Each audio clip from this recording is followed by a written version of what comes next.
Hola, ¿cómo están? Soy la profe Silvia Olmos y les doy la bienvenida a esta nueva clase. Como miembros del grupo de los tetrápodos, los seres humanos poseemos cuatro miembros o extremidades. Nosotros tenemos dos superiores que usamos principalmente para la prensión y dos inferiores que usamos para la locomoción. Lo que vamos a ver en la clase de hoy son los huesos que forman el miembro superior.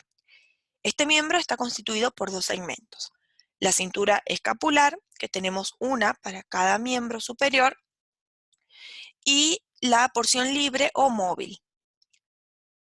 La cintura escapular está constituida por dos huesos que tienen como función fijar los huesos de la porción móvil al esqueleto axial. Estos huesos son la clavícula, que es el hueso anterior que se articula con el manubrio del esternón, y la escápula, que es el hueso posterior y se articula con la clavícula y el húmero. Este hueso no está articulado con la columna vertebral y su posición es mantenida y estabilizada por un grupo de músculos grandes que se extienden desde la columna vertebral y las costillas hacia la propia escápula. Veamos cada uno de estos huesos. Tenemos dos clavículas, cada una es un hueso en forma de S, fino, que se localiza horizontalmente en la región anterior del tórax, por encima de la primera costilla, a cada lado del esternón, subcutáneamente, por lo que es fácil de palpar en toda su longitud. Es convexa en la zona medial, lo que significa que se curva hacia el interior del cuerpo, y es cóncava en la zona lateral, lo que significa que se curva hacia afuera del cuerpo. El extremo medial se llama extremo esternal, es redondeado y se articula con el manubrio formando la articulación esternoclavicular. El extremo lateral, en cambio, es más ancho, se llama extremo acromial y se articula con el acromion de la escápula formando la articulación acromioclavicular.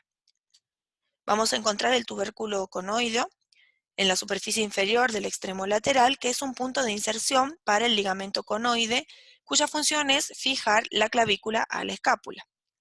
Tenemos también la impresión del ligamento costoclavicular en la superficie inferior del extremo esternal, que es el punto de inserción para dicho ligamento que une la clavícula con la primera costilla. En cuanto a lo que es la escápula, cada una es un hueso plano, grande, triangular, localizado en la región superior de la cara posterior del tórax, entre los niveles de la segunda y la séptima costilla. Tiene una cresta prominente que se llama espina, que transcurre diagonalmente a través de la superficie posterior de la escápula. El extremo lateral de la espina se proyecta como una apófisis expandida que se llama acromion, que es la parte superior del hombro. Por debajo hay una depresión llamada cavidad glenoidea que aloja la cabeza del húmero para formar la articulación glenohumeral. El borde delgado más cercano a la columna vertebral se llama borde medial, mientras que el más grueso y cercano al brazo se llama borde lateral. Ambos bordes se unen en el ángulo inferior. El borde superior se une al borde medial en el ángulo superior. La escotadura es una indentación prominente por el que pasa el nervio supraescapular. En la superficie posterior tenemos dos fosas, la supraespinosa donde se fija el músculo supraespinoso del hombro y la infraespinosa en la que se fija el músculo infraespinoso del hombro. En el extremo lateral del borde superior existe una proyección de la superficie anterior que se llama apófisis coracoides, que es el punto de inserción de los tendones de los músculos pectoral mayor, coracobraquial y bíceps braquial y de varios ligamentos. En la superficie anterior se encuentra la fosa subescapular, donde se fija el músculo que lleva ese mismo nombre. En cuanto a lo que es la porción libre del miembro superior, está formada por 30 huesos que están ubicados en tres localizaciones. El brazo, donde está el húmero, el antebrazo, donde están el cúbito y el radio, y la mano, donde se encuentran los 8 carpianos, los 5 metacarpianos y las 14 falanges. El húmero es el hueso más grande y largo del miembro superior. Se articula en el plano proximal con la escápula y en el plano distal con el cúbito y el radio para formar la articulación del codo. En el extremo proximal tenemos la cabeza redondeada que articula con la cavidad glenoidea. Por debajo se encuentra el cuello anatómico, que se observa como un surco oblicuo donde se encontraba la línea epifisiaria. El tubérculo mayor es una proyección lateral distal del cuello anatómico y el tubérculo menor se proyecta hacia adelante. Entre los dos tubérculos encontramos el surco intertubercular. El cuello quirúrgico es un estrechamiento del hueso justo por debajo de los tubérculos y suele fracturarse, de ahí el nombre.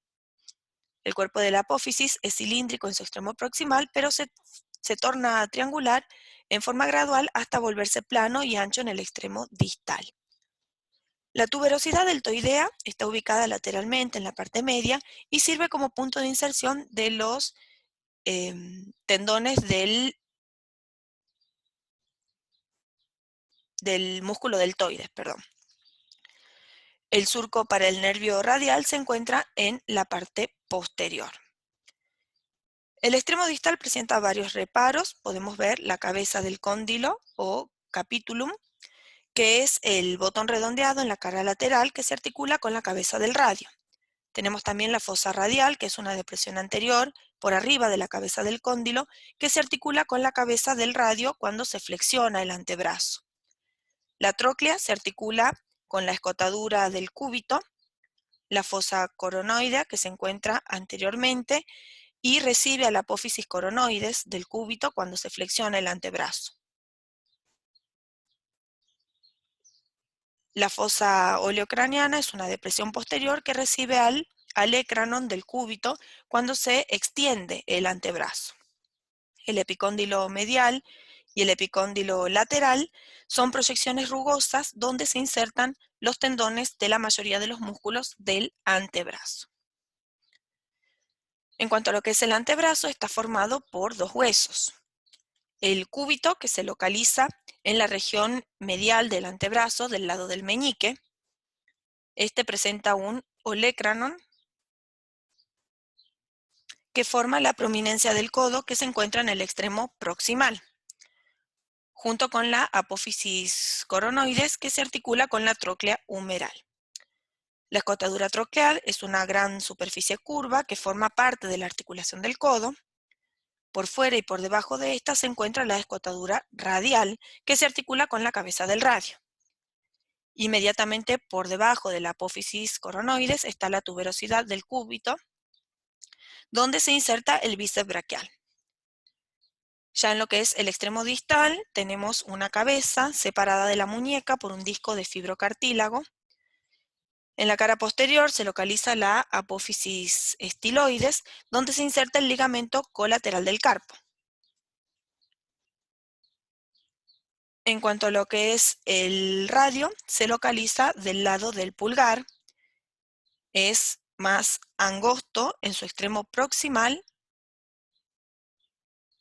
y se va ensanchando hacia el distal. El extremo proximal tiene una cabeza en forma de disco que se articula con la cabeza del cóndilo del húmero y la escotadura radial del cúbito. Por debajo se encuentra el cuello y por debajo en la región anteromedial se encuentra una zona rugosa llamada tuberosidad del radio,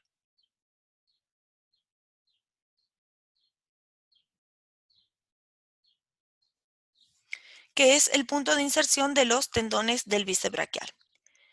El cuerpo se va a ir ensanchando distalmente para formar una apófisis estiloides del lado lateral, que sirve como un punto de inserción para el músculo braquiorradial y para el ligamento colateral del carpo.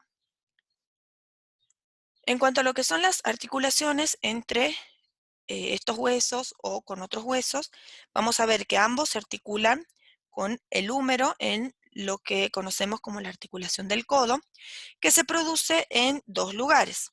Por un lado, la cabeza del radio articula con la cabeza del cóndilo del húmero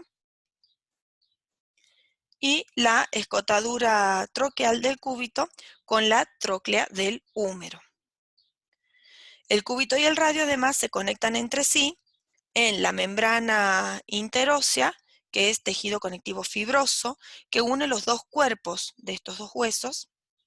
En el plano proximal, la cabeza del radio se articula con la escotadura radial del cúbito, formando la articulación radiocubital proximal y la articulación radiocubital distal, que esto es en la parte distal del antebrazo, la cabeza del cúbito con la escotadura cubital del radio.